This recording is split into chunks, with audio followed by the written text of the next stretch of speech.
to invite our first speaker. It is Professor Matthew McCormack, who is Professor of History at Northampton University. He was previously editor of the Journal of 18th Century Studies and is currently also Vice President of the British Society of 18th Century Studies. Has published widely on the 18th century, so will be the ideal person to be asking this question for our audience today. Should you turn your thesis into a book? And without further ado, if you'd like to go ahead, Matthew, thank you very much. Thank you very much, Rachel. Can you hear me okay? Yes, we can. Thank you. Great. So thank you. So yeah, I'm kind of going first. You asked me to talk about this issue of should you turn your thesis into a book? The answer is it depends. I'm going to ask kind of 5 kind of sub questions to try to explore whether this is the right thing to do for you. Okay. So I guess the first question is, can your thesis be turned into a book? And sort of full disclosure here, I turned my PhD thesis into a book. So I finished my PhD at Manchester in 2002, and it took me a few months to get a contract.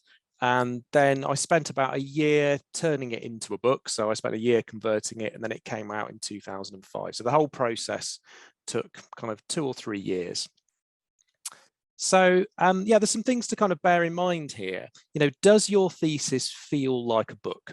Now, the kind of humanities PhD thesis is like a book in its form in many ways. That's not necessarily true of other disciplines.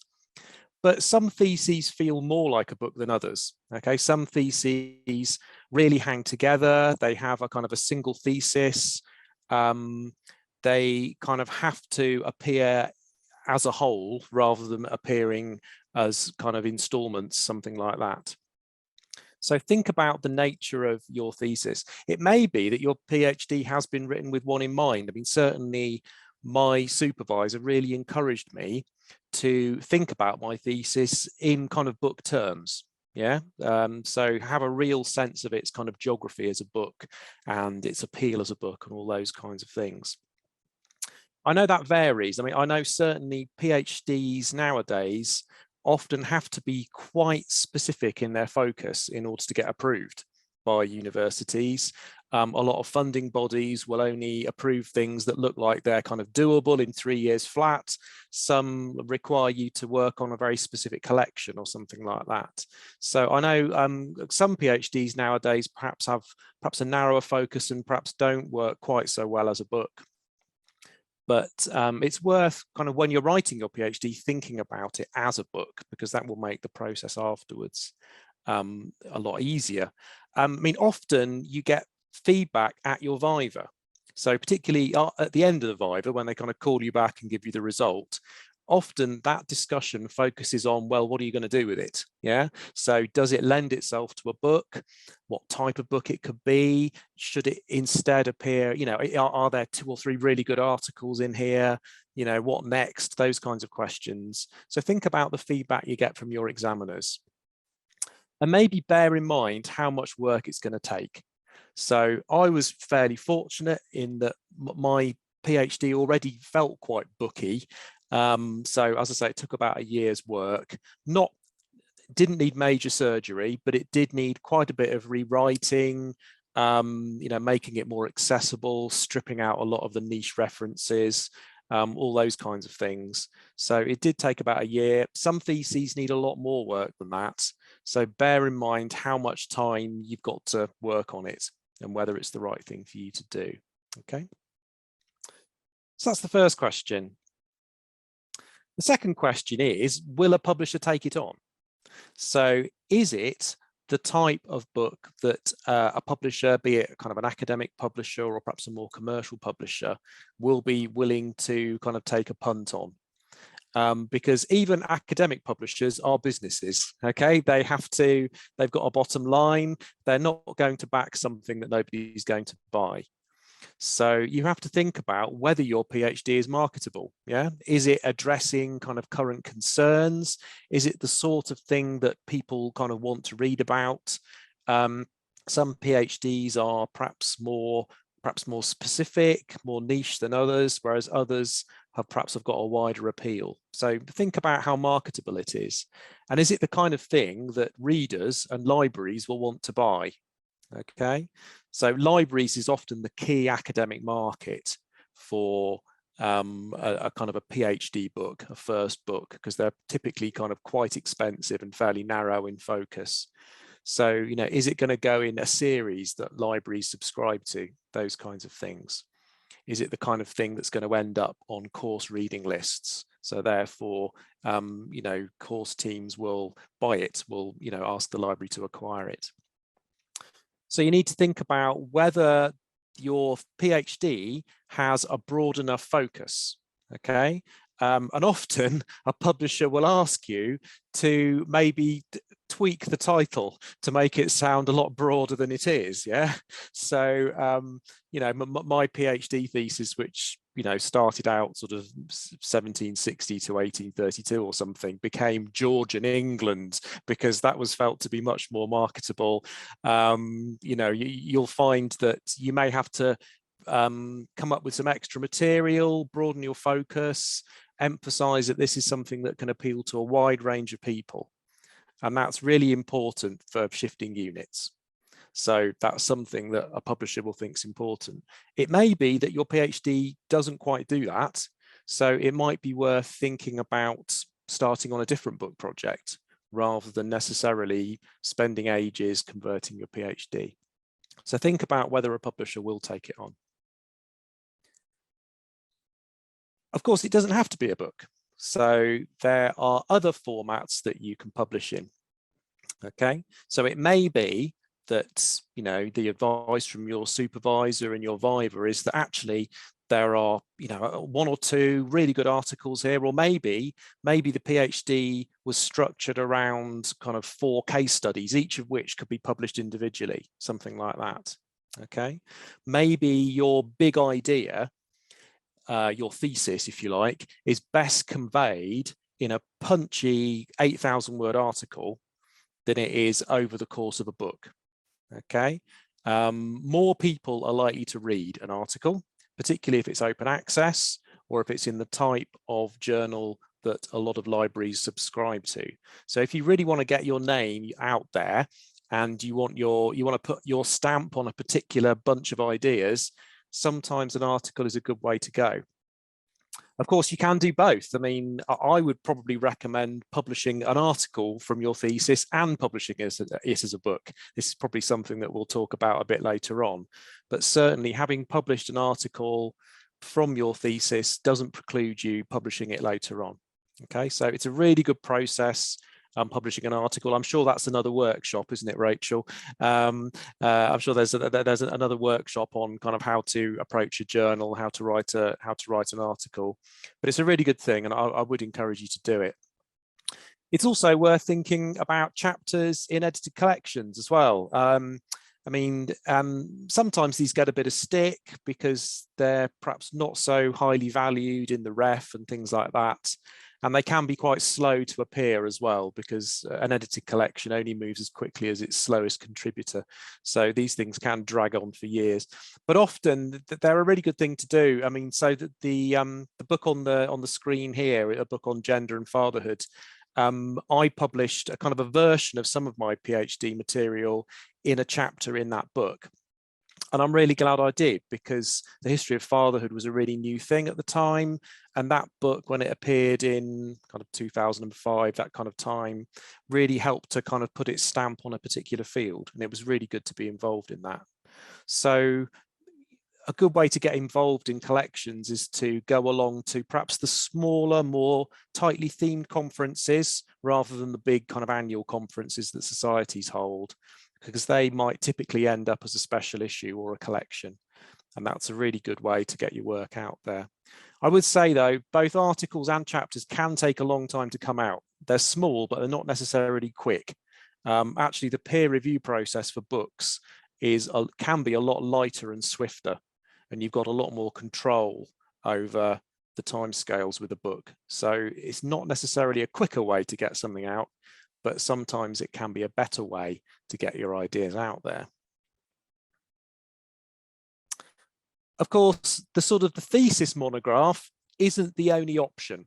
So, you know, the typical first book that's based on a thesis, these have their downsides. So first of all, these are very expensive. You know, it depends on your publisher, but sometimes these can be £100 a pop. So you're not necessarily going to see it in WH Smith. Sometimes you can get perhaps a paperback edition, or you can pitch it to a press that will sell it for sort of 20 or 30 quid. But often they're quite narrow in their appeal. You probably won't make any money out of it. And they often kind of feel quite thesis-y. So there's perhaps less of a market for them.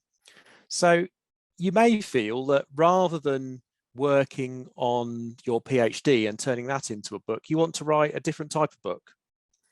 So it may be that your PhD is something that has something of a crossover appeal. Okay, it might be that you'll be able to pitch it to a more commercial publisher.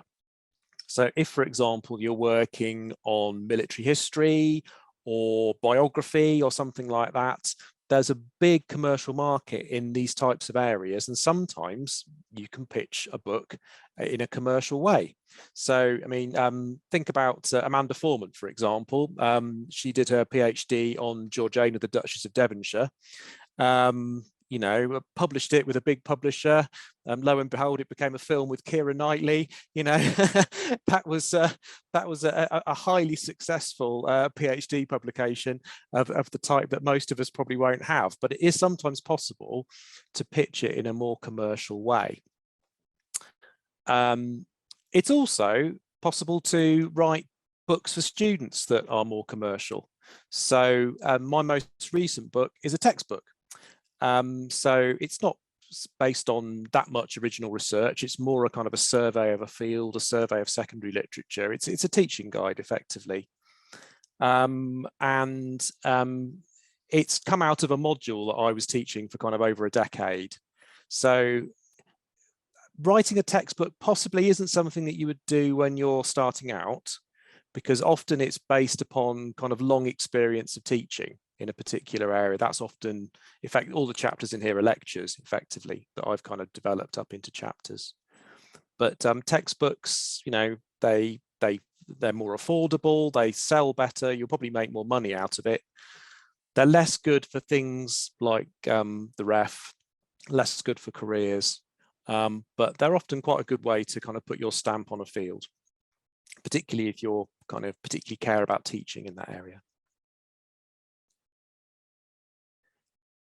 And I guess the final question is, what do you want to achieve? Okay, what do you want to achieve with your research? Clearly, it's a good thing in terms of your CV, particularly if you're going on the academic job market. I mean, personally, I found that, you know, I applied for lots of jobs during my PhD and got nowhere at all. But once I had my PhD in hand, and once I had a book contract, suddenly I started getting interviews. It really made a difference. So it's worth thinking about publishers that are willing to give you a contract up front. Some publishers, so often Oxford and University Press, will tend not to give you a contract up front. They're going to want delivery of the manuscript. Whereas other publishers will give you a firm commitment to publish based upon a sample chapter and a proposal. And that's a really useful thing to have in hand, because that helps you in job interviews and things like that. It's a good way to kind of get your ideas out there. You know, it's a very kind of satisfying thing that once you've done your PhD to really kind of publicize your work. It's a really good thing to do. It's a way to establish your profile as an author. So particularly, I mean, if you may not want to go into academia, you may want to go into a kind of a related career, you may want to be an author.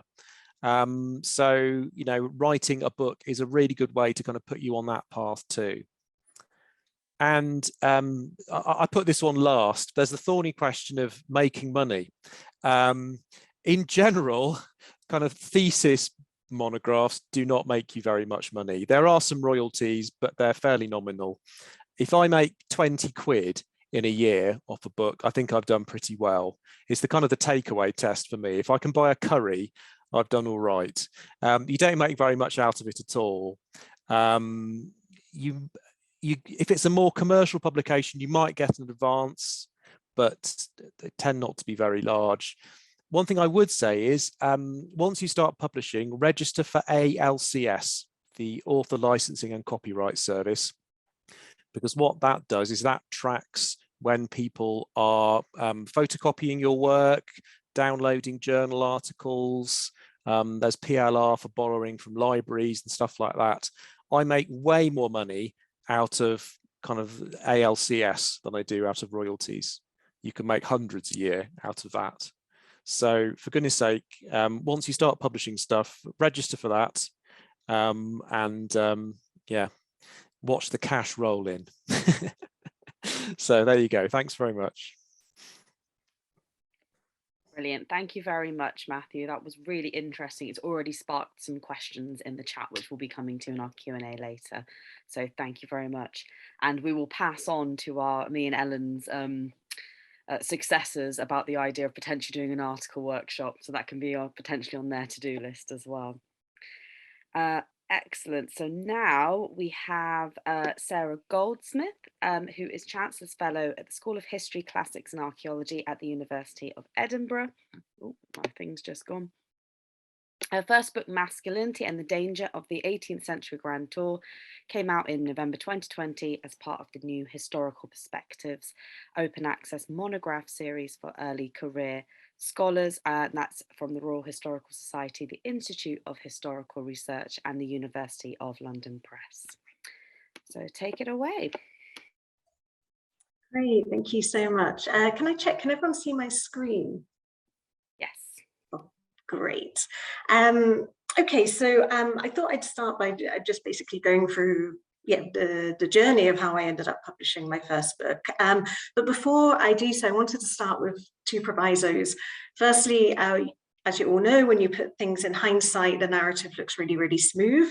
There definitely were some strategic decisions in here, but there was a lot of flailing and a lot of sheer chance and good advice and things like that. So it makes me look a lot more kind of competent than I actually was in doing the process. The second thing I'd like to say is, as Matthew's already indicated, there isn't one correct way to publish, and I would hate for anyone to leave a workshop like this thinking the way that me and Sarah and Matthew are talking about it is the only way. So hopefully no constraints of expectations. Hopefully this is just something that's helpful to see how one or two people have done it. So by the end of my PhD, I had a thesis. I'd gone for a very helpful viva, but I also had an article published with the Journal of 18th Century Studies, which Matthew was editing at the time. And I was working on a co-edited collection of essays in which I was co-writing the introduction, and I also had a chapter, which was chapter 1 of my original thesis. So I was in the position where I had a couple of publications already under my belt, and I think that helped me when I was thinking through the kind of questions that Matthew's just put to you.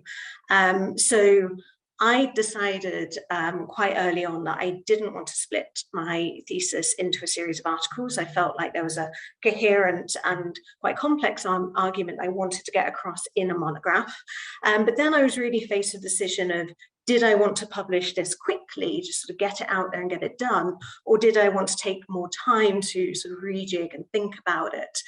And my decision there was partially led by what Matthew was talking about a bit about perhaps first publications can sometimes be a bit thesis-y. You can tell that it's come directly from a thesis. And there is some positives to that. I mean, obviously it gets the book done and dusted. But at the time, there was quite a lot of critical chat about books being too close to the original theses. And so I wanted to try and avoid that. And what also added into the decision, though, was that while I was proud of the thesis and it got me through the viva, I had things that I knew I wanted to do to it. I went into the Viva knowing that there were certain gaps and holes, and also knowing that there were further arguments that I didn't quite manage to make. And so I wanted to try and take the time to rework this into a book that had some distance from what I'd already brought out for the thesis. And so perhaps it might be helpful to just briefly talk through how my book differs from the thesis. So first of all, I completely scrapped chapter 1, that disappeared entirely. I did a set of new research revolving around volcanoes, which wasn't in my original work. And then what I did was I tore up and combined various chapters in which I integrated the new research I'd been working on as well. So quite different to Matthew, what I ultimately published, only 2 chapters remain the same from the thesis, so chapter 2 and chapter 5. Everything else got a new treatment to some degree or other. And that process, like Matthew says, can be quite lengthy. That took me around 4 years, end to end. And alongside the ideas that I knew I needed to do from my own reflections and from the Viva, I also just went through a process of just maturation of ideas and refining and thinking about them. But that was something I was quite keen to do. But like I said, that kind of took time. And also, when you finish a thesis, you are absolutely sick to the back teeth of it and you're exhausted. So you do need a break as well. So once I had made the decision that I wanted to try and do this, I then inadvertently had quite a lengthy break. November 2015 up to at least September 2016, I just didn't touch it. That wasn't intentional. I'd come out without a job, so I was doing lots and lots of job applications, which, as you know, takes a lot of time. I was also working various jobs, to keep body and soul together. And then once I very fortunately landed a Leverhulme Early Career Fellowship and could breathe a little bit, I also got a visiting fellowship in Australia for 2 months, which was wonderful. But I went out there and, like Matthew said, I ended up carving off a small piece of my thesis and turning that into an article. So that's what I focused on during that time. So really, I had almost a year period where things were very busy and I just needed that sort of time and space. And so I didn't really touch the book for quite some time. So then I went to Leicester to do the Leverhulme, and here I'd been given some really good advice. So with the Leverhulme, I proposed a new research project. And when I got the Leverhulme, various staff at York took me to one side and they said, obviously go and work hard on your new project, but you also need to manage your time carefully, because by the time you finish the Leverhulme, you really want to have your thesis book sort of done and dusted, if that's your plan. And that was really helpful advice. So if a bit uncomfortable, because suddenly I was trying to juggle 2 major kind of research things whilst also obviously doing other things that we do as early career scholars.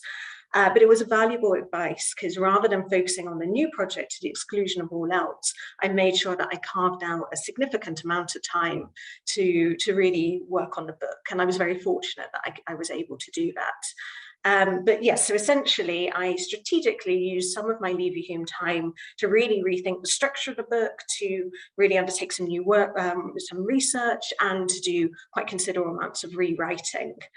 And that meant by the time I was coming into the start of 2017, I was in the place to really start thinking, okay, which publishers do I want to approach here? And I spent a lot of time thinking and getting advice about fit. So is this a publisher and a series that are interested in the type of history I'm trying to do here?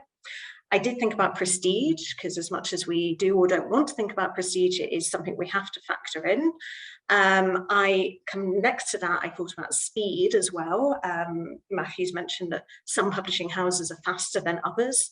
And I also thought a lot about support. As a new author, I knew I wanted good editorial support as I went through this process. And in the end, I looked at 3 publishing houses in particular. So Boydell and Brewer, who were bringing out a new series in the 18th century.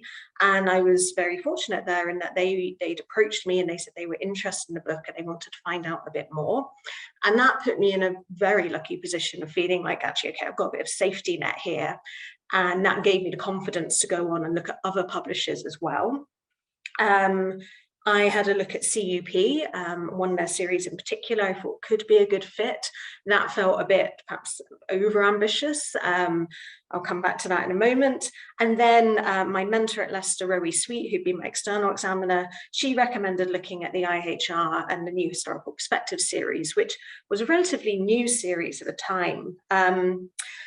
And it was interesting because I think one thing I hadn't realized when I started this process was that unlike an article, which you're only allowed to propose to one journal at a time, you can propose multiple book proposals to multiple presses. So you don't have to put all your eggs in one basket. So I started looking carefully at what they wanted me to send through, and I put out several proposals at the same time just to see what would kind of come back from that. And that brought my other surprise. So I think sometimes we feel like we have to have our full manuscript completed before we send it off to a publishing house. And actually, in the end, both CUP and the RHS wanted lengthy proposals, and the RHS wanted a sample chapter, but neither of them wanted to see a full manuscript at that point in time. So I was at the point where I had really, really clear ideas of what the book was going to do, what each chapter was about, my overall argument, but I didn't have a complete manuscript by the time I started speaking to publishers. And then when it came down to the decision, you'll notice that CUP got back in time, in touch with me for the first time to say they were interested in hearing more about the book, around about the same time that the RHS offered me a contract for the book. So one was moving much faster than the other. And so my decision there was really, do I gamble that 6 months down the line, CUP might turn around and give me a thumbs up, which I didn't have any confidence that they would do, or do I take what I've already been offered and just run with it? And that's what I decided to do. It wasn't just a decision on those terms. I really liked the kind of support that the New Historical Perspective series was offering. I felt like it was a really nice compromise in terms of it fitted my career stage really well. It was a relatively new press, but the RHS is extremely well known. I knew it would have good reach in terms of who it can get the word out there to. It was moving with speed in a way that I felt was quite structured, and I really, really valued that. So I went with the RHS IHR, and absolutely no regrets there. And I think the other thing I'd say in terms of you getting your manuscript completed, for me, getting the contract and then the author's workshop actually provided me a lot more structure to keep pressing on with the completion of manuscript, gave me an encouragement in a way that perhaps I wouldn't have if I was trying to get it done before I got the contract and before everything was in order.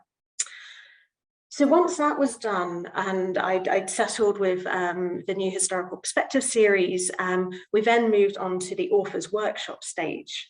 Now, my proposal had been blind peer reviewed, and I'd been asked to respond to that feedback, and then coming out of that, they offered me the contract. The workshop was different. So Penny Summerfield, who was the series editor, Philip Carter, who was my editorial contact, and myself all attended. And we also invited 2 external academics, Nicola Phillips and Mark Rothery, 2 kind of experts related to my field. So in some ways, it was a little bit like a Viva, but not really. And basically, I handed over the complete manuscript to them. All 4 of them read it in incredible detail. And then we spent 3 or 4 hours going through it section by section. And so in many ways, I got the kind of in-depth feedback, and even more feedback than you'd normally get with a kind of blind peer review stage. And it was really helpful, a little bit intimidating, but it was absolutely wonderful because they really affirmed what was working. And I could really see that what I was trying to do was coming across to them, but it was a real masterclass then in how to really refine and nuance what I was doing and push it that little bit further. So I came out with a whole to-do list, and then I went into that final rewriting, editing and polishing stage. And during that process, I was in a lot of contact with Philip Carter, my editorial contact. Now that lasted quite a long time. That was 1 year and 6 months. And there were a couple of different reasons for that. I was doing lots of other things alongside that. And it's one of the things of early career, you've no longer just got the PhD and teaching or whatever to work on. You're juggling lots of different responsibilities. And then I also had the challenge of when do you let go? when is it done, and when do I hand it over, which is quite a mental process to go through. But eventually me and Philip decided, yes, this is ready, it can go. And at that point, it went over to the series editors. Unfortunately, they didn't have any further questions. They just sort of rubber stamped it. And then it moved into preparation for press.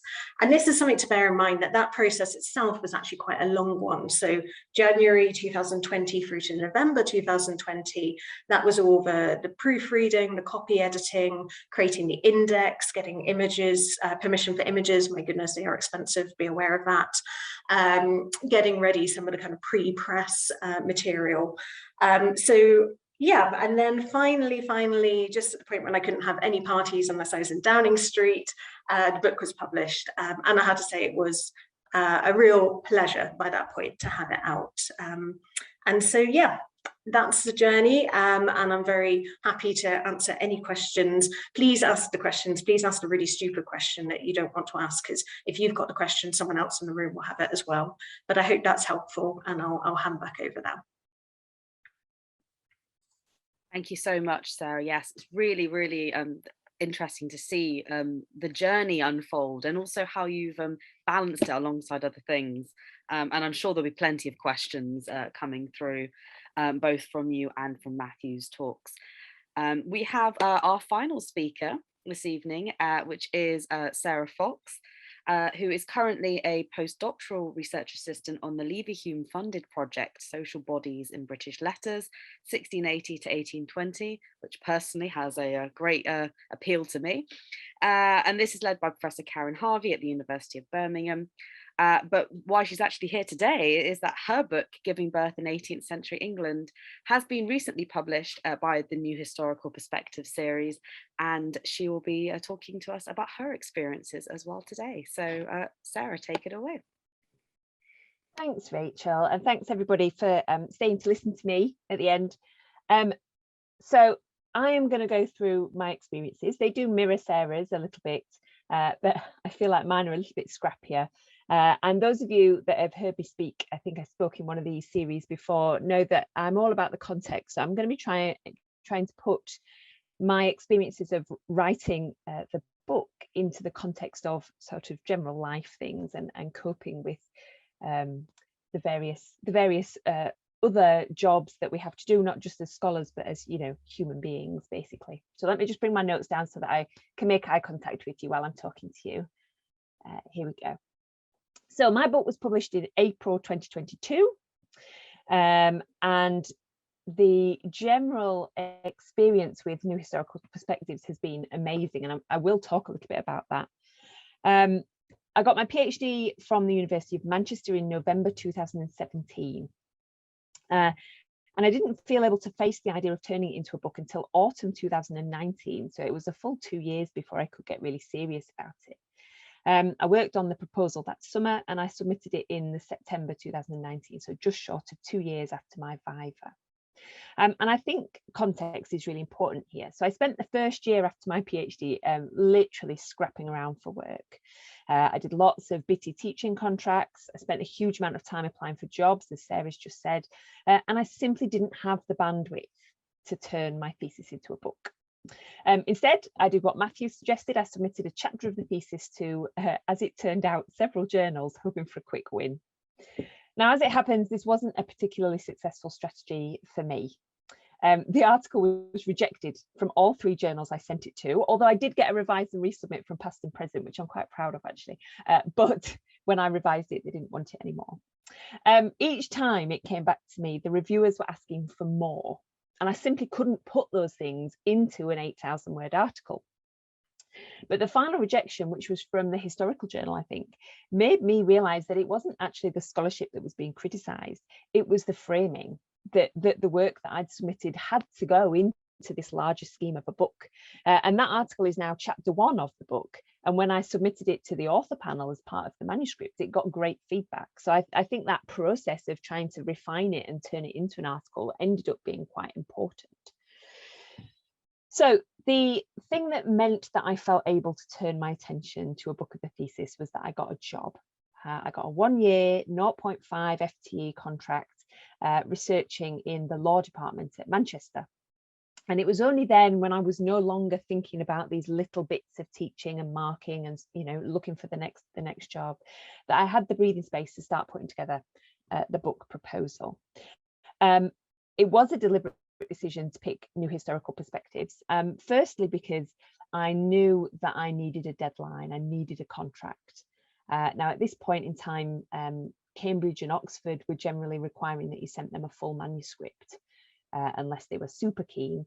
And I knew that I just wouldn't do it. I just wouldn't write the book manuscript without having a deadline. And I also really liked the open access element of the New Historical Perspectives offering. So at the time I was working as a REF impact officer, and I knew that there was talk of a change in the open access requirements for REF 2028, which I think is still up for discussion, or I'm sure will become clear at some point. So I was really keen on the idea that the book would be open access.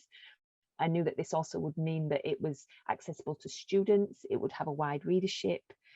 So that was a real draw for me with the New Historical Perspectives series. And also the price point was important to me, because it comes in at that kind of £20 to £30 mark. The other press that I looked at seriously was Manchester University Press, who also offer the contracts up front and had really friendly and lovely editorial team, actually. But the books are often expensive, they're closer to the £70 mark, and they didn't have the open access policy that New Historical Perspectives have. And that kind of made the decision for me. So I wrote the book proposal. I had advice from my supervisors, and I'd had time to do a bit of thinking. And I received an acceptance from the NHP series early in 2020, and I signed the contract in March that year. And even at that stage, the feedback that I received on my proposal was really useful, and it definitely shaped the final offer in the book. Now, again, with the context, you might have noticed the dates. So as I signed the contract to produce this book, the world went mad, and I was locked down in a moderately small semi-detached house in rural Yorkshire with 2 primary age children that required schooling, shielding parents living nearby, a recently acquired full-time job in Ref Impact, a dog, and a husband who worked for the NHS. And I have really strong memories from that time of chopping up thesis chapters and spreading them all over the kitchen table while the kids were doing their tutoring, scribbling thesis chapters while I was trying to do the 4 times table in the garden, because it was a lovely summer that year, wasn't it? But these weren't great circumstances for concentration and focus. And so I had to ask for the final manuscript deadline to be pushed forward a couple of times. And I did find that the New Historical Perspectives were really understanding and accommodating with that. So I finally submitted draft 1 of the full manuscript in November 2020. And I say draft 1 because there were many drafts that went backwards and forwards. And I remember my current employer, Karen Harvey, saying that book manuscripts are like boomerangs, and they keep coming back every time you think they're finished. And oh my goodness, it's true. So my author workshop took place in December 2020, and it was both terrifying and brilliant. Now, again, because of COVID and the situation, I had a smaller panel than Sarah did. So I had 2 editorial board members, and I had 2 academics, Laura Gowing and Karen Harvey, and they read the manuscript and gave the feedback. And this workshop lasted for a couple of hours, and it was a bit like a mini Viva, but it was really amazing. So it was so useful to be able to talk through the points that they queried and to be able to ask advice and questions. So the one that really sticks in my mind was in draft 1, I used a very humoral version of the body, which was really rooted in earlier 17th century history. And they challenged me on that quite rightly, because I had kind of swerved it because it was too difficult to deal with. But through those discussions, that, you know, in that panel, I could work through it, and the book was immeasurably better as a result. So I went back to the drawing board, and in all I revised the manuscript 4 times. And I did have a further meeting with the editorial board at one point, where they very kindly and carefully explained to me that my conclusion was utterly terrible. And they encouraged me to think big, to try and shout louder about my research and its scholarly impact, because they had an eye on the REF. And I have many opinions on the REF and the way that it shapes research, but I do think it's important to think about it. It shapes our profession as it currently stands. And so when we're producing books, I think it's something to be aware of, both your point in the REF cycle, but also then how your book might be able to sell you or sell your research when universities start thinking about the REF as you get towards the end of the cycle. So I'm happy to talk about that more in the discussion about thinking big. Now that I've figured it out, I think it's not that hard, but when you're dealing with the kind of very narrow focus and the nitty-gritty of a thesis, I think it's much harder to see. Or maybe that's just me. Once draft 4 of the manuscript had been signed off, the rest was production stuff. And the only area here where I felt a bit out of my depth was image permissions. As Sarah mentioned, I know any art historians here will be rolling their eyes in a knowing way, because how they do it, I do not know. But I just hadn't appreciated the complexity of acquiring the right kind of image permissions for a book. And I think for me, that's a really important takeaway from this experience, is if I get the opportunity to write another book, I'll be thinking about images and image permissions right from the very start. So I'm going to wrap up, because I think probably you all want to ask questions rather than hear details of what I did. But to summarize, I would say don't let anyone tell you that it's an easy process. A book and a PhD thesis are two very different beasts.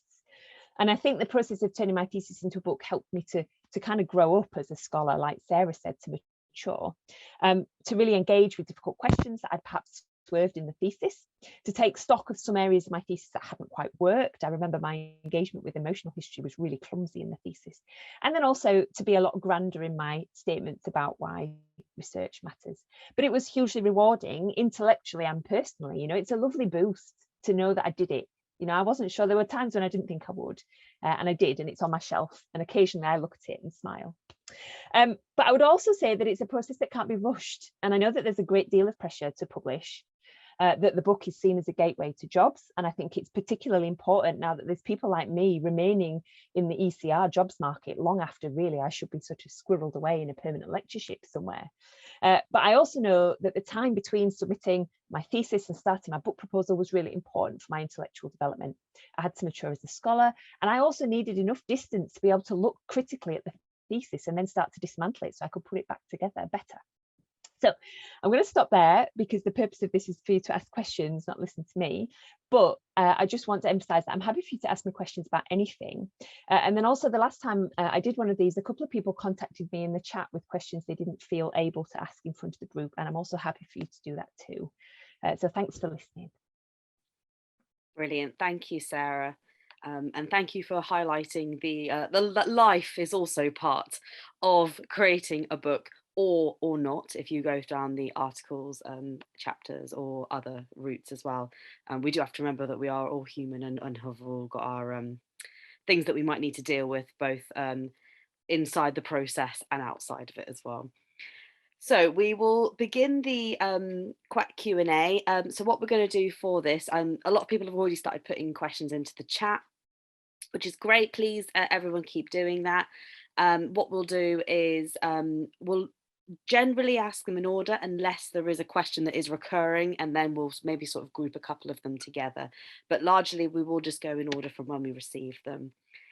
So we have one from Bridget to start off with, and this is one sort of to all three of you. And what is your thoughts on the short form monograph that publishers are offering now? So this is a little bit more of a newer venture that quite a few different publishers are now offering, normally about sort of 40,000 words, isn't it? So what are your thoughts on the short form monographs? Shall I go first? I mean, I am trying to pitch a short form book at the moment to the IHR Shorts series. So I think that they are really good things, and they've got a big emphasis on open access and that kind of thing. Of course, by definition, they're short. You know, a book is typically kind of 90,000 words, which is about the length of a thesis. So if you've done a thesis and it kind of works as a book, you might as well publish a full lengther because you've done it. It might be that what you've done, you know, lends itself to a shorter one, but the shorter form ones often lend themselves to kind of second or third projects, because I know from actually, I mean, although the first book was tough, the second book was way tougher because the first book, you know, I at least had the headspace of a PhD to kind of have some ideas and, you know, work on it. The second book I did on the installment plan, you know, a kind of a chapter a year over about a decade. So it took twice as long, and it was a much harder process. And actually the opportunity to do a kind of a short form book at that point would have been really welcome. Yeah, I will go next if that's all right, Sarah. Yeah, I think my sense of it, I think they are really good, but I think it's having a project in mind that is designed to be a short form book, like Matthew's saying. And I guess my suggestion would be to go and read some really good examples of a short form book. So I think for me, Michelle Cohen's Smashing Masculinity always comes to mind as a really good example of something that's short and tight and concise. But I think trying to chop something that's really a full-length monograph into a short form, or trying to extend an article longer than it should be, you're just kind of making more work for yourself. So yeah, that'd be my thought. So I always try to think strategically because I never have enough time for anything really. And so I think I would say the short form book really depends on what you want your book to do for you. Now I'm not sure where short form books sit in the ref, but like I say, it shapes hiring decisions and career paths. So if you're looking for a career as an academic, you want to think about how it fits into your career trajectory. If you have an idea that you think would fit it and you want to get it out there, then I think, you know, it's a great thing. And you might find, you know, if you want students to read it, if that's what you want to happen, then, you know, that's probably great. Students are more likely to read that than they are to plow all the way through my book. So I think it really depends on I think with all these things that we plow a lot of time into, think about what you want it to do for you and how it's going to work for you. Just to come back on that point about the ref, one thing that people sometimes don't realize is that a book can be double weighted in the ref. Basically, you can enter it twice. It counts double. You wouldn't be able to do that with a short form. Whereas, you know, a full length monograph counts twice. So it's kind of, you know, double your money. Yeah, and they often put them in, don't they, twice. They often do that for monographs and books. And I hate being the person that keeps saying the word, right? Because it was the bane of my life for a whole year. But it's you know, it's inescapable that it shapes hiring practices and careers, and that it's important to institutions. And so it really is something to keep an eye on, even, you know, whatever your feelings are about what it does to higher education, you know. I think while we're on the subject of the ref, one thing I would suggest though is make sure what you understand the ref to be, make sure that's up to date with what the ref is actually doing, because there's still a lot of, I suppose, received knowledge about what the ref does that actually is now sort of 10 or 15 years out of date, even within kind of higher levels of department. And given that, as Sarah says, it does need to form or inform to a degree of kind of strategy around publication, you might as well make sure that you're actually working towards the existing ref strategy, not what everybody thought it was 10 years back. So I would definitely take the time to brush up on that if you can. I think they're actually still formulating the 2028 one now, aren't they? So I guess everyone's in a little bit of a void on the exact current rules at the moment. They are, but the strategy that most departments are going to take is that you work with what the last ref did. It's not a perfect strategy, but that would be the general approach. Thank you very much for that. So a slightly related question, actually, and it goes back to what Matthew was saying earlier. We've had quite a few people asking if they publish an article or a book chapter from their thesis, will this preclude them from actually then being able to publish the monograph? Absolutely not. I mean, I published a chapter in a collection and a kind of a spin-off article that was that some of it was in the book. So no, it doesn't preclude it at all. And actually, I'd probably recommend that you do. An article is a really good thing to do during the PhD, actually, if possible. Partly because you get really excellent feedback when working on the article, but also if you publish it, you walk into your viva, if someone criticizes your chapter and you say, well, actually it's been published in the Journal for 18th Century Studies, you know, it can really help you. So no, it doesn't at all. Be wary of publishing too much though. So I mean, if you were publishing 4 or 5 chapters independently, a publisher wouldn't touch it with a barge pole. Because, you know, that they're concerned that the material's already out there effectively. I mean, the other thing about theses, of course, is that they're all available open access on Ethos. So if the material's already out there in the public domain, you have to persuade a publisher that you're giving them something a bit different, and that they're not just able to access the thesis on ethos, that you're giving them something that's coherent and book-like, rather than just a thesis that people can get for free anyway.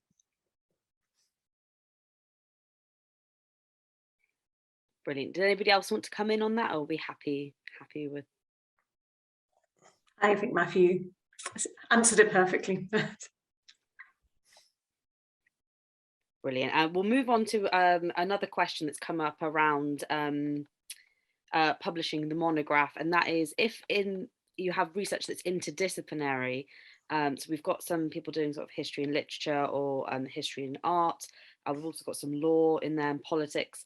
They think they might be quite possibly problematic when it comes to finding a publisher for this.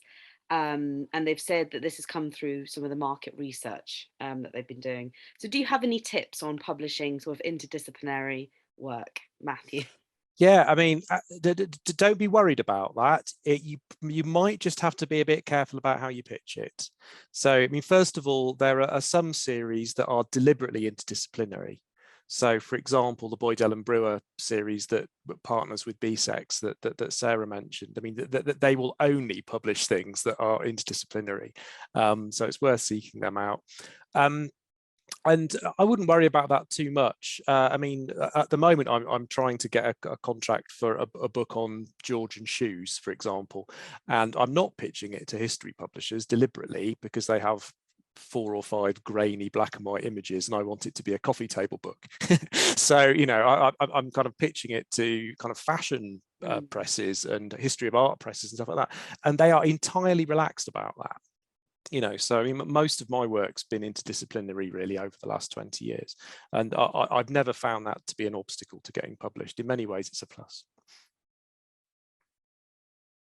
Yes, Sarah Fox. I think the point about publishing is really, or publisher is really important there. So I remember my supervisors advising me again and again to think about similar books that I'd read or that I liked, or you know, books that resembled what it was I was hoping to produce, and kind of keep tabs of which publisher it was, so that then, you know, I could, those were the ones to approach depending on the type of book you wanted to produce. So I think that's a really good thing to keep an eye on, particularly as you're kind of finishing off your thesis. Be thinking about other books that you've read that do what you want yours to do. I think I'd add to that as well, series editors. You pay attention to, if it's someone you know is known for their interdisciplinary work, then they're potentially a very good person to approach. And I think, you know, Matthew was saying earlier, it's about how you frame it. And one of the real challenges about a book proposal is that you are speaking both to experts in your field and general experts and academic figures. And so honing your argument and getting it both very clear and showing the broad implications is really hard.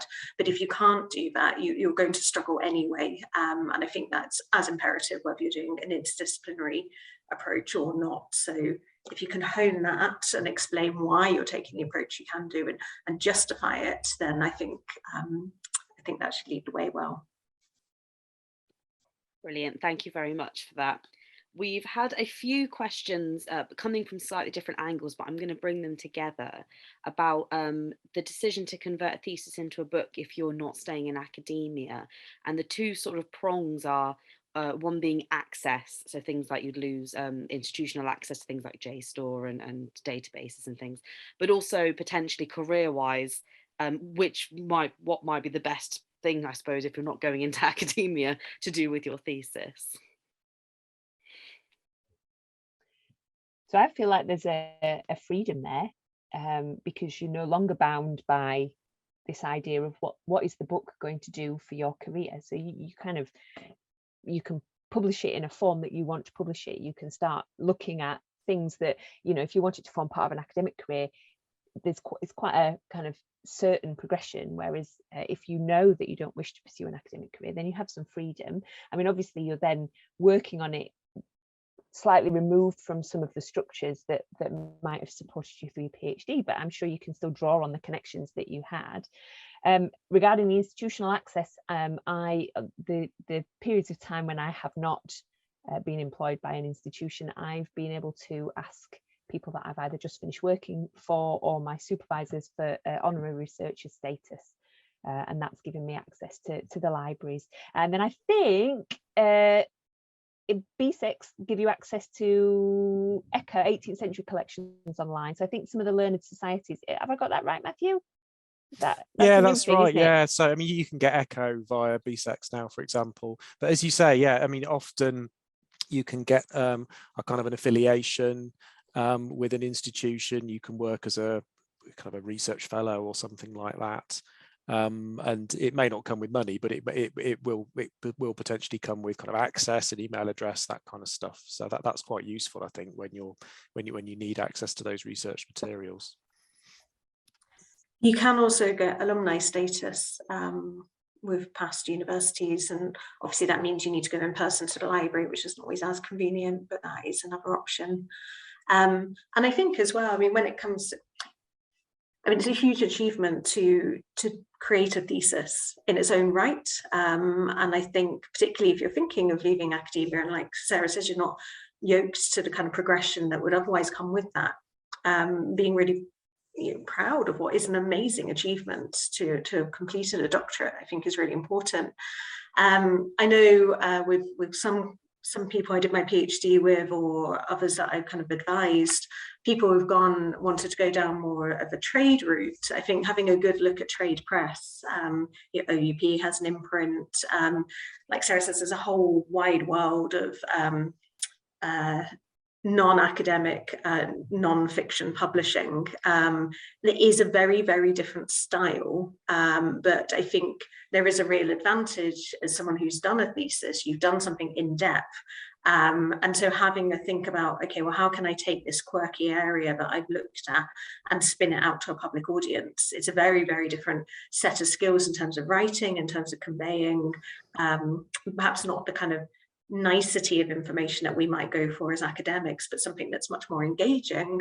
How can you do that? And I'd suggest, if you're going to go down that route, again, having a look at what are successful trade books have come out of that kind of route, and also how are other successful academics turning their research to a public audience. So paying attention to what, for example, is on BBC radio, or what's been done in terms of successful TV series, and just paying attention to how are they pitching that kind of research for a public audience, I think is also very helpful.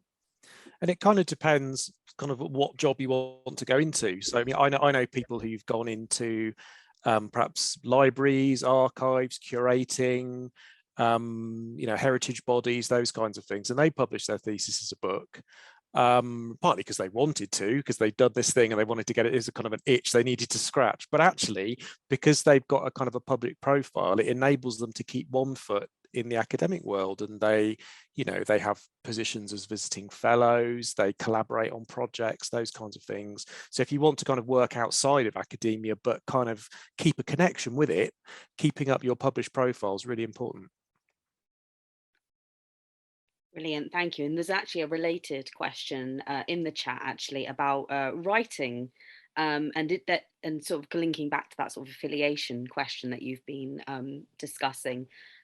So Alexis has asked that did you have any sort of communities or groups that you did, sort of working groups or discussions or writing groups for the sort of book process? And then they've also asked about did you remain connected to your PhD institutions? Or was this community sort of beyond that in some way? Yeah, we'll have Sarah Goldsmith first. I think for me, I was surprised at how quickly my writing and thinking process sort of moved on from York, where I did my PhD. Obviously, I remain very fondly in touch with people from there, but there was something really useful about taking the work and the thinking I was doing out of the institution that I'd been trained in and putting it in other settings, because somewhere like Leicester or where I was in Australia, there was a different style of questioning, a different style of thinking. So actually it was quite helpful when I was rethinking the book not to be in the place where I'd been a PhD student. And when it came to the kind of writing and rewriting, who did I turn to? My mentor for my Leavy Hume, Rory Sweeps, was really fantastic, and very patiently read and tore me to pieces on various things in a way that was needed. I also had some very close academic friends where we would swap pieces of work, but not that many, probably maybe one or two. And then the other way that I found it really useful to be engaged with other writers was a kind of informal writing group where, rather than actually swapping work, it's more that we would spend a bit of time together in a coffee shop or a part of the library, and we just watch each other in terms of time and accountability. So it forced me to sit down for a morning and say, okay, I'm going to write this many words in this much time, or I'm just going to write for half an hour and then we'll break and have a chat. So I actually found that in many ways very helpful, carving out to protecting some headspace whilst life got very busy and I was juggling lots of different things. So that kind of writing group where they're less involved in the content of what you're talking about, but more about helping you create structure to write in, was really, really helpful. And then I think the final thing I'd add, which Sarah also alluded to with the series, with the IHR and RHS series, because you had an editorial contact, I had someone I was working with very closely who was really pushing me to get the manuscript to the best quality possible. So kind of a bit like a sports coach, maybe, Sarah. I don't know if it was like that. You were someone who really, you kind of very much walked alongside me in that process, but you wouldn't have that necessarily with every series. Some editors are much more hands-off, and I think the New Historical Perspective series is quite unusual, perhaps. Or Matthew, you could probably confirm this or not, but quite unusual in the degree of support that they give you there. So yeah, that's what my kind of writing community looked like. Yeah, so I mean, just to follow on from that, I mean, I think the support that you get from the New Perspective series sounds amazing. So I think, the kind of the workshop and things like that, that is not generally what you get from other publishers. It's usually a much lonelier process, and you kind of send things off for anonymous peer review, and that's where you get your feedback from. So in my case, I mean, it all happened on the Oxford Road in Manchester, to be honest. So I did my PhD at Manchester. Then I had a kind of a 1-year temporary lectureship, then a 1-year postdoc, and that was the process. That was the period in which I was working on it with Manchester University Press, which was just up the road. So it was all it was all fairly geographically similar. And happily, I did have a kind of, my group of PhD mates were mostly still around during that period, so I could kind of bounce off them. And I kind of went and gave conference presentations, research seminars. I kind of tried out chapters there to get some kind of feedback. So yeah, I did. It wasn't provided as part of the process. That's quite unusual. I had to go out and find that. So I think that my academic communities were a bit disrupted while I was writing the book, and that's partly because the jobs I found were not in history departments. I had a job in the Department of Law at Manchester, that was a research post, and then I had a ref impact job in York Law School, and then I went back into historical research with Leeds Beckett. So not only was I removed from those immediate networks of historical kind of colleagues, but the pandemic hit. So I was also physically removed from networks and from those kind of casual conversations in corridors. And I think it was difficult. It made things difficult. I've always maybe researched at a little bit more of a distance because my kids are the same age as my PhD. So I've never been able to do the drinks in the pub after seminars and things. I've always had to move to, to come home to make tea or whatever. So I think the important things for community for me have been working really hard to maintain them. So messaging people, emailing people that you've met at a conference to say hi again and remind them of who you are, I found was really important for creating networks.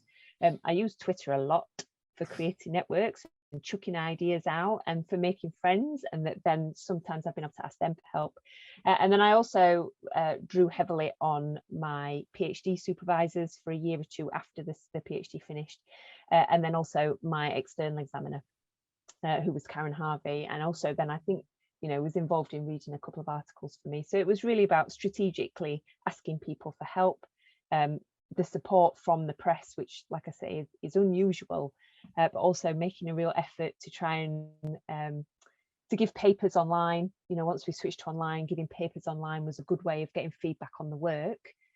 that I was doing. So making a real effort to do it, even though you were at a distance, you know.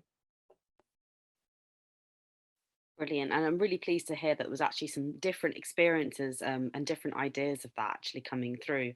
So that it shows that there's more than one way to go about these kinds of things as well. We've got a question in here. I'm not entirely sure if anyone's going to know the answer to this, but I'll ask it anyway. Someone's asked if anyone has any idea of the percentage of history PhDs who actually publish a thesis or a book after completion. To be honest, I'd be amazed if you didn't know the answer to that, but I'll ask it anyway. Has anyone Googled it? Maybe that'll be my job to have a look at that while I'm chairing this. So I'll have a little search. We also have is it Yasmina's wanting to ask a little bit more about the timeline or sort of steps to the book proposal specifically. So she's specifically saying if we want to keep the overall structure and make changes only to the introduction, etc. So I think it's more in line with perhaps what Matthew was saying about a bit more of a cosmetic sort of change. Do we need to do these before sending a proposal in, or is it fine to send the proposal first and see what the publisher says? Well, that's a separate question, which I think has sort of been covered, but we'll come back to that in a minute. So yeah, I think it's someone who's thinking about sort of a more cosmetic sort of change to the thesis and what stage the thesis needs to be sent as part of the proposal. Yeah, sure. Well, shall I talk to that as mine had merely cosmetic surgery? But I mean, I think for me, I sent the proposal off fairly soon after my viva. So fairly soon after the award of the PhD. It went off with a kind of a sample chapter. So a chapter that I felt was pretty much there. I kind of sent that off with it. I certainly didn't have a finished manuscript by that point. And that also put me off going with the OUPs and the CUPs that would have wanted the whole thing. I needed a contract up front because I needed a job, and I wanted somebody to give me that on the basis of a sample and a proposal. So yeah, I kind of, once I had my PhD in hand, bearing in mind I was doing a pretty full-on kind of temporary teaching job at that point, I worked on the proposal and sent that off as soon as I was able to. So yeah, you get that out there fairly soon if I were you, and you can get advice from supervisors and colleagues and things like that about proposals. It's worth running it by them. The second question that came out of there is one I think we've actually just addressed previously, but I'll just bring it up in case you want to add anything, Sarah and Sarah. What is the author's workshop? Is that something that all presses do? The answer to that is no. And someone's saying that they've had friends who've published and never mentioned this. So yes, this is something, if I remember rightly, is quite specific to the Historical Perspectives programme. Yeah, so the new Historical Perspectives series is deliberately set up to support first-time publishers, first-time authors. And so it is a very unusual feature. I don't think you would really find it anywhere else unless other presses start adopting it because they think it works well.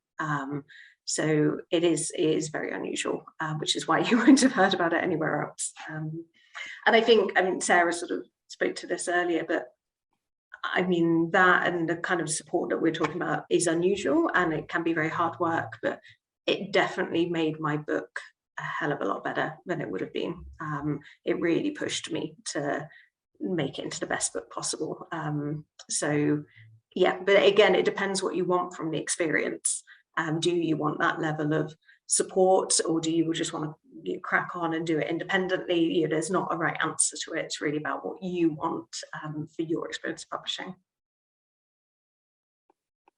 think also it's about what you need. So, I need somebody to, well, I needed to, maybe it's due to the fact that I didn't have those kind of connections that we were just talking about, that then being able to make a connection with people to talk just about the book was really helpful to me, because I was missing maybe some of the corridor conversations if I'd been in physically in an office or in a history department, but also I knew that one of the big attractions of the NHP series, I know I sound like an advert for it, but was the level of support, because I knew that I needed the extra shove, I needed the deadlines, I needed to have somebody that I could ask about things. I kind of know myself well enough by this stage to know that that would be really helpful to me. And I have, you know, lots of friends that were able to just sit down and do the manuscript for the CUP and get it done, but I just knew that I wasn't that person, and that this was the best way of going through, you know, the experience for me. Yeah, I mean, just to add that, I mean, I've never experienced a sort of an author's workshop that the press organised. When I've been involved in editing a collection of essays, I've organised an author's workshop myself. In fact, I'm doing one in about a week's time.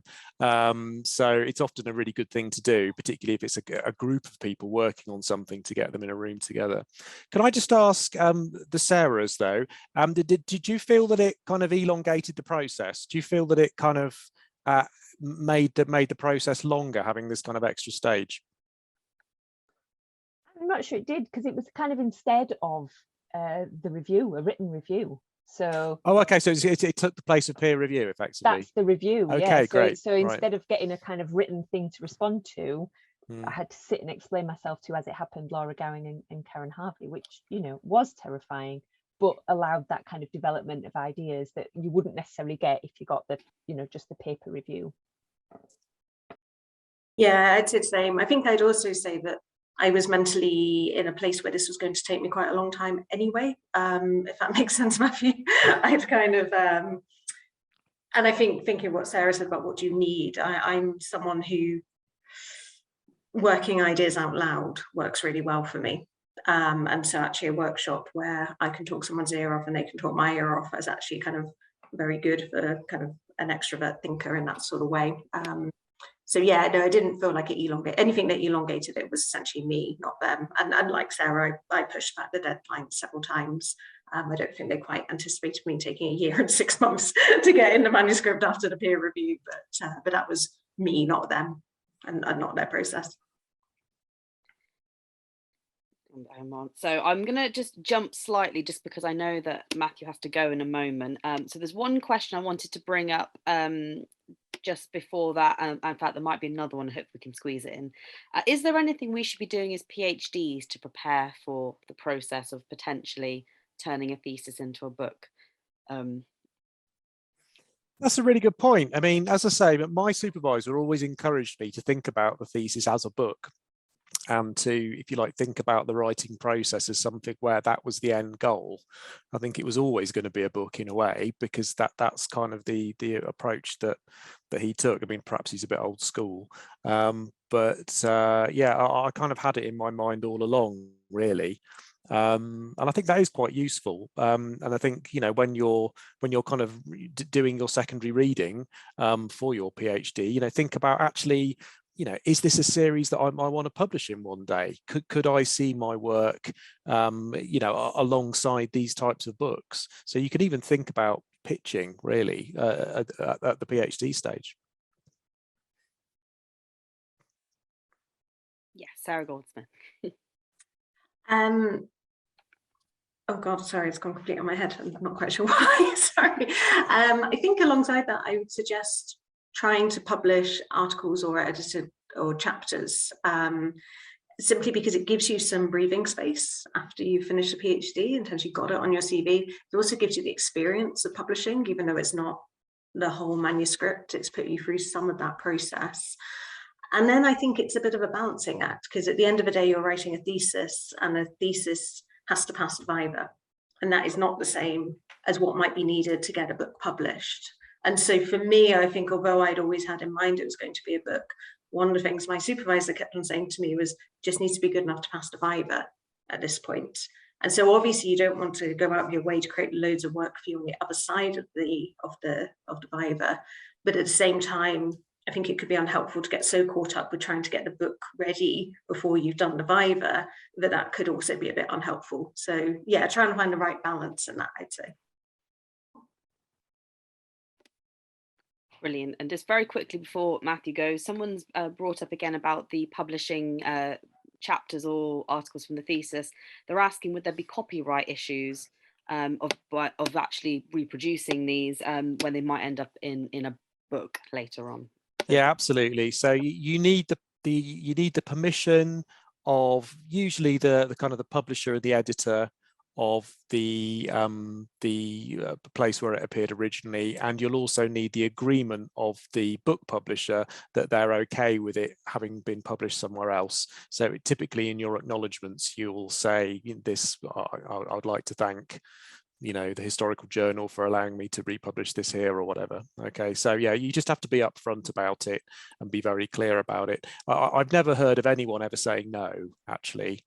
But sometimes you do have to make sure that things come out in the right order. So, for example, you might commit a chapter to a collection that takes years and years to come out. You're going to want that to come out before your book. Yeah. So make sure that you've got your ducks in a row and that the small bits come out before the big bit.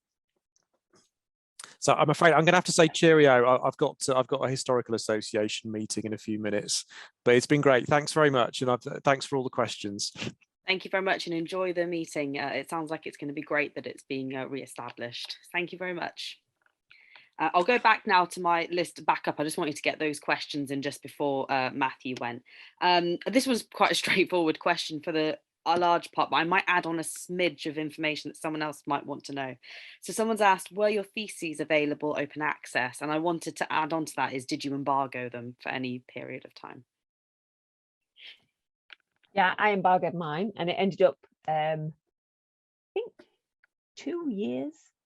So I embargoed it initially for 1, and then I think I extended it possibly by another 2 then, so that it wasn't open access while I was pitching the book.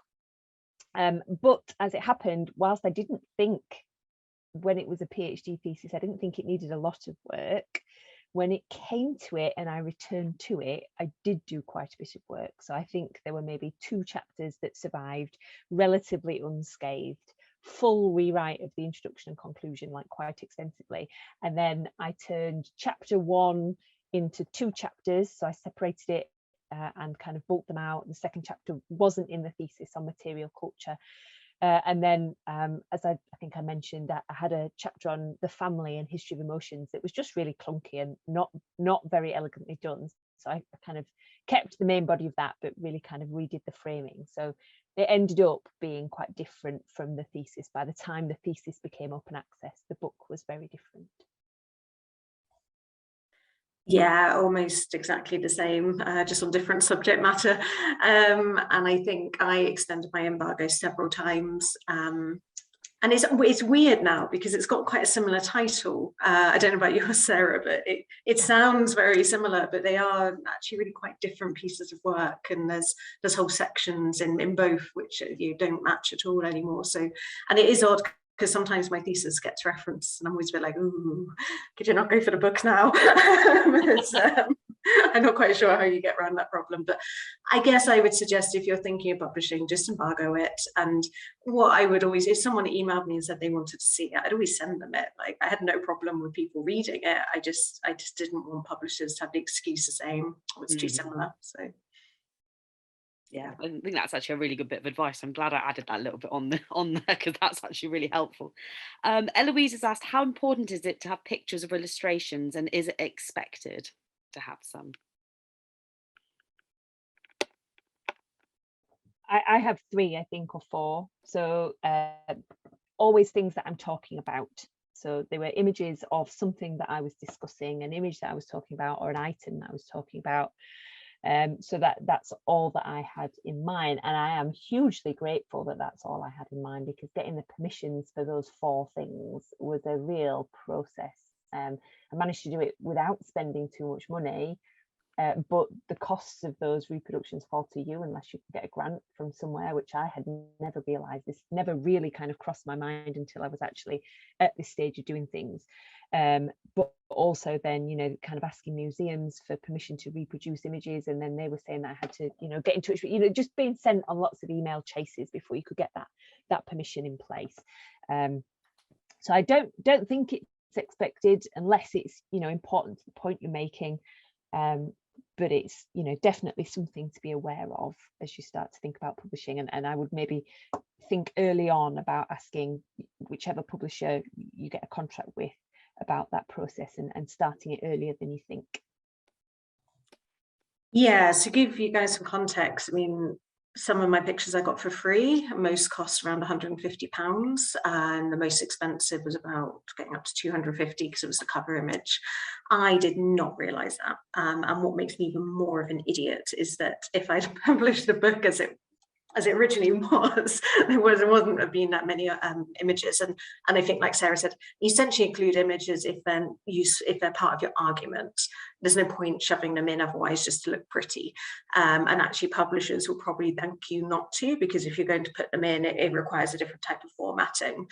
But when I decided to include the bit about volcanoes, which was very necessary, like an absolute idiot, I hung my argument around a set of visual images showing different proximities of danger.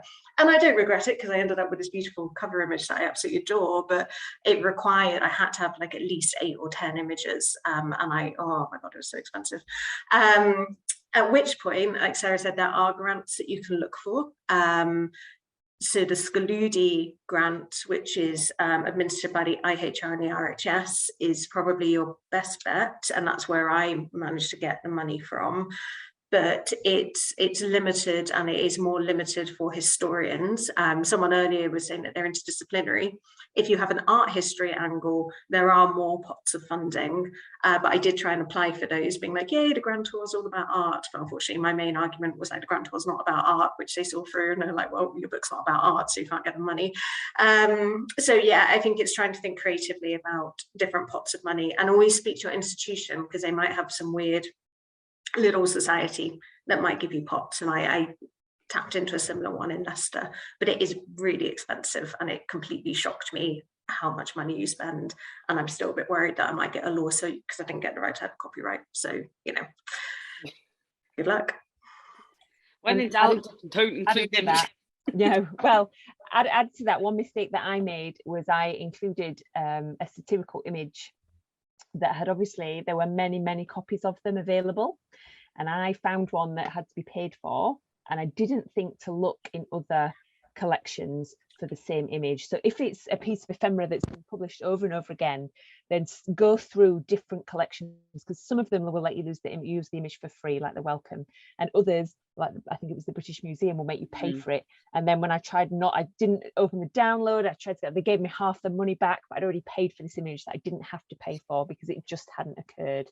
So that's just like, learn from my mistakes.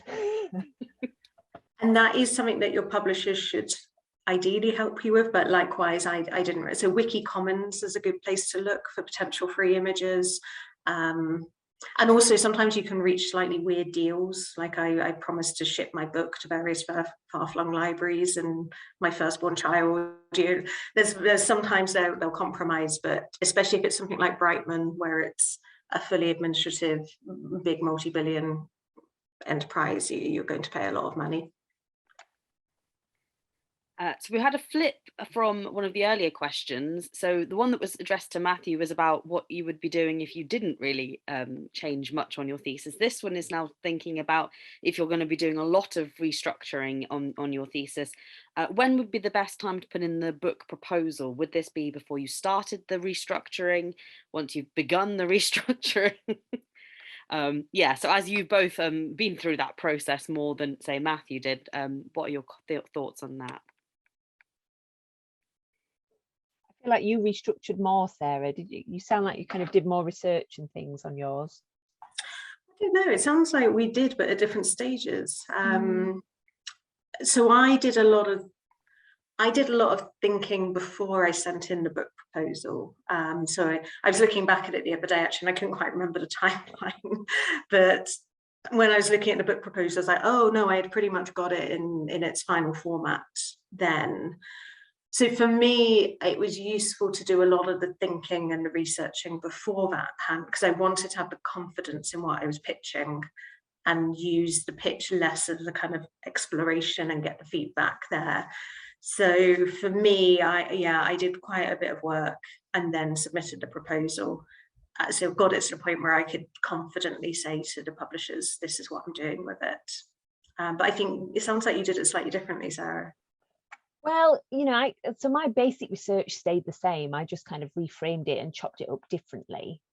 But I mean, I guess book proposals generally ask for similar things, not exactly the same, but they ask for a kind of overall description of what the book is and what it's going to do, but then often they ask you to tell them what each chapter is and what it's going to do. So you have to have it depends kind of the extent of the work you're doing, I guess, and because before you submit that proposal, it has to be a coherent structure. You have to know what your contribution to scholarship is and how each bit of the book hangs together, because that's what they're looking at. Your book publisher isn't looking to kind of coach you to put together a great book. They're going, is this feasible? Do we want to publish it? Can we sell it?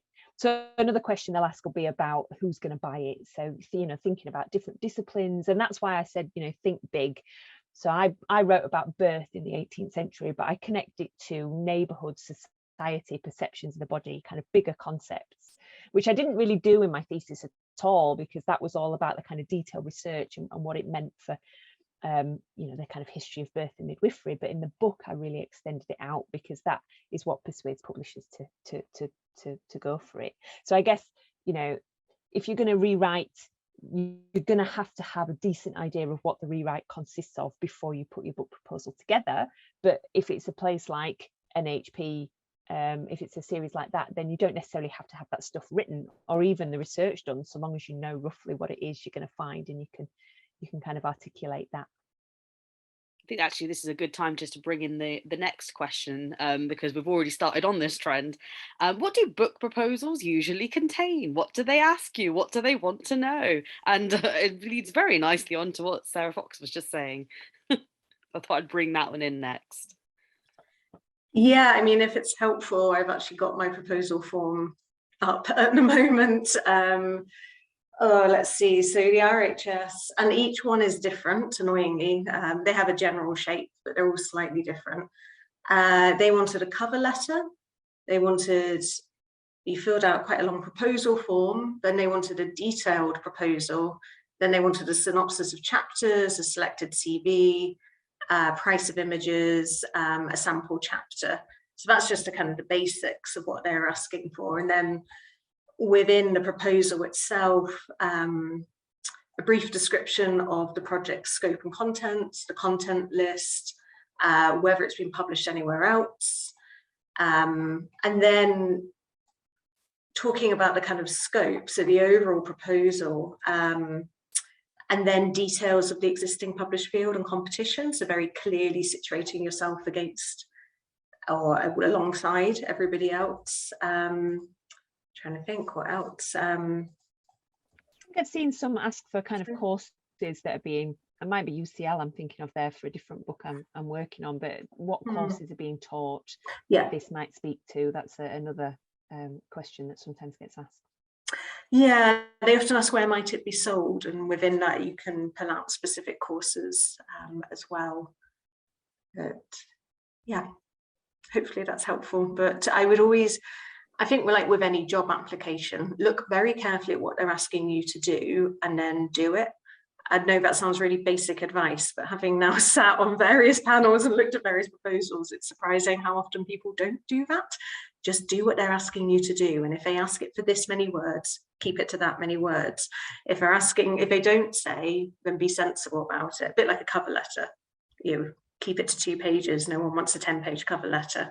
So yeah, I think that is probably as important as anything else. Otherwise people just get fed up and they'll stop reading, which is annoying, but there we go.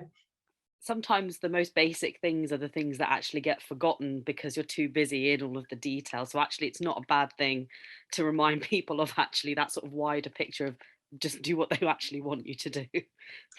Yeah, and one thing I'd also add is with the proposal, I sent that off to my mentor and I sent it off to my supervisor, and they gave me really good feedback. So that is definitely a stage to get feedback, whether you go on to do that or not, but get someone to have a good look at it.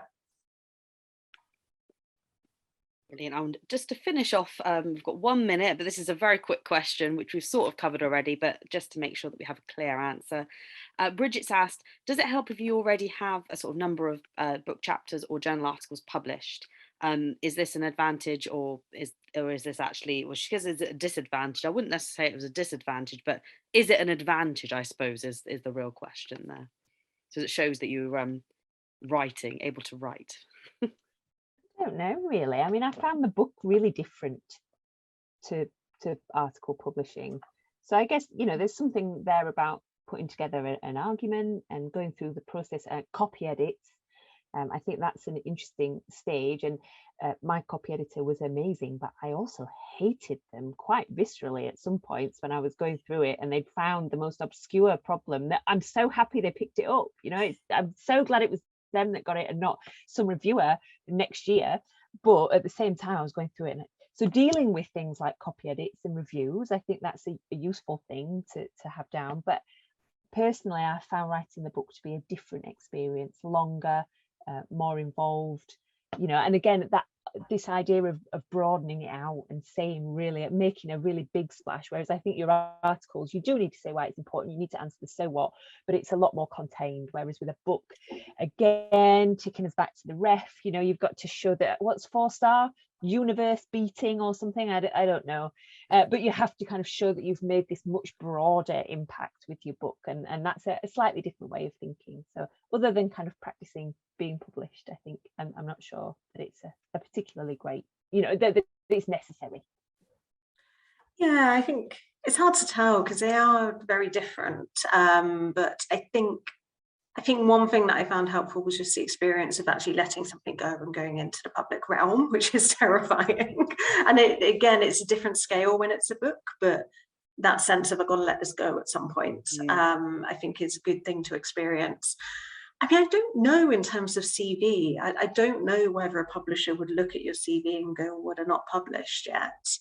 I think it can't hurt to, but I think as well, you know, when Matthew was saying don't publish too much, and I think when you're PhD students, also thinking carefully about where you publish. If you go for something sort of small and not peer reviewed, that's not really going to tell the publishers anything. But if you go for a peer review journal, then good, yeah, that gives you a very kind of a much more full-on experience. But equally, do you want to go for past and present right now? Is it really worth it? Probably not. Is it ever worth it? Don't know. So you got to revise and resubmit, Sarah. I'm very impressed. I did 8 pieces of 8 different peer review on that one article, which is why the first chapter was all right. It was really rigorous, but yeah, I was gutted when they said no after I'd revised it. They were like, well, we can see what you've done, but now we don't like it anymore, so wrong direction. Yeah, so close and yet so far, isn't it? Well, thank you so much. Oh, sorry, Sarah, did you want to? No, I was just going to say I claim it as a win. Yeah, thank you so much. Well, to Matthew, who isn't here at the moment, and to Sarah Goldsmith and Sarah Fox for sharing what has been an amazing panel and giving us so many insights into all sorts of aspects of thesis to book or not, as Matthew was talking about today.